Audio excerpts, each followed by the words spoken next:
The nations are gathering against her. We break down the biblical prophecies of the final invasion of Israel and show how current events are setting the stage for this epic conflict.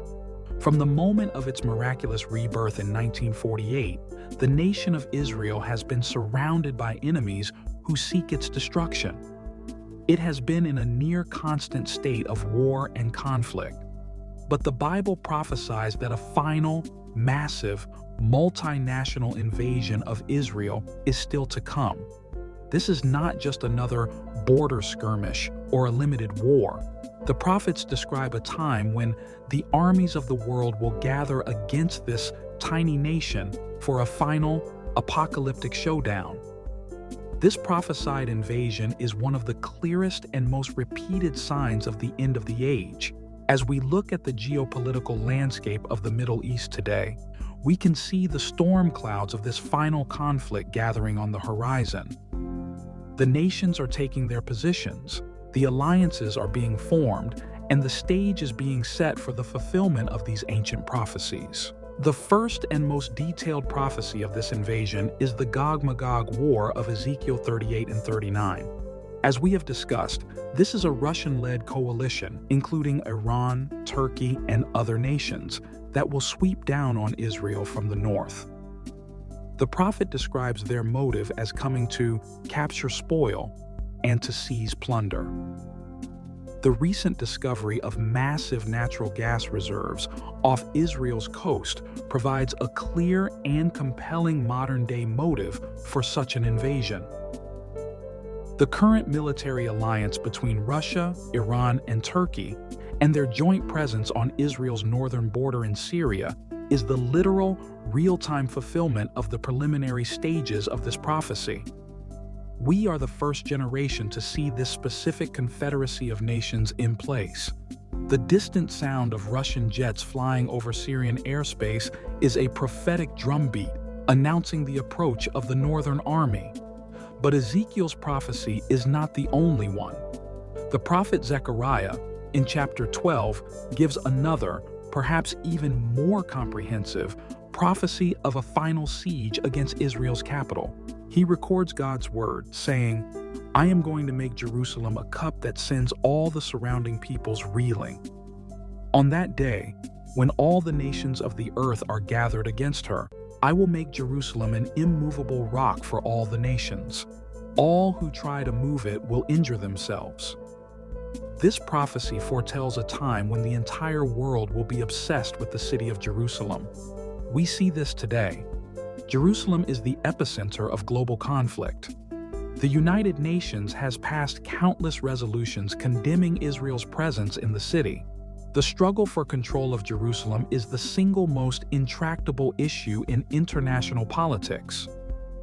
Zechariah's prophecy that all the nations of the earth will be gathered against her is a stunningly accurate description of Israel's diplomatic isolation in the 21st century.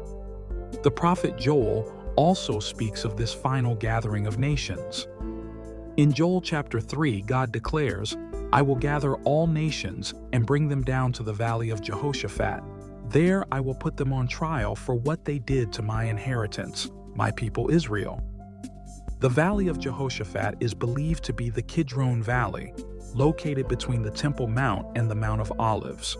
This prophecy, like Zechariah's, speaks of a final global military convergence on Jerusalem, which will become the site of a divine judgment upon the nations. These prophecies, written thousands of years ago, paint a consistent picture.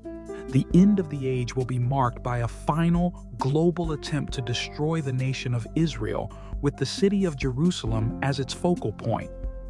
This is not a battle that Israel can win on its own. The prophecies describe the nation as being overwhelmed and on the brink of annihilation. Zechariah 14 says, "The city will be captured, the houses ransacked, and the women raped. Half of the city will go into exile." But just as Israel is about to be destroyed, the Messiah will return. All of these prophecies of invasion culminate in the same stunning event, the glorious second coming of Jesus Christ. Zechariah 14 continues, Then the Lord will go out and fight against those nations. On that day, his feet will stand on the Mount of Olives, east of Jerusalem. Ezekiel's prophecy ends with God supernaturally destroying the invading armies of Gog. Joel's prophecy ends with God judging the nations in the valley, and the book of Revelation describes the armies gathered at Armageddon being destroyed by the word of the returning King, Jesus Christ. The final invasion of Israel is the event that triggers the physical return of the Messiah to the earth. He will return to save the people of Israel, to judge their enemies, and to establish his everlasting kingdom. The current events in the Middle East are not a random series of political crises. They are the deliberate and prophesied setting of the stage for this final conflict. The rising tide of global anti-Semitism, the military encirclement of Israel by hostile powers, and the world's obsessive focus on Jerusalem are all clear and undeniable signs of the times. They are telling us that the final invasion is drawing near.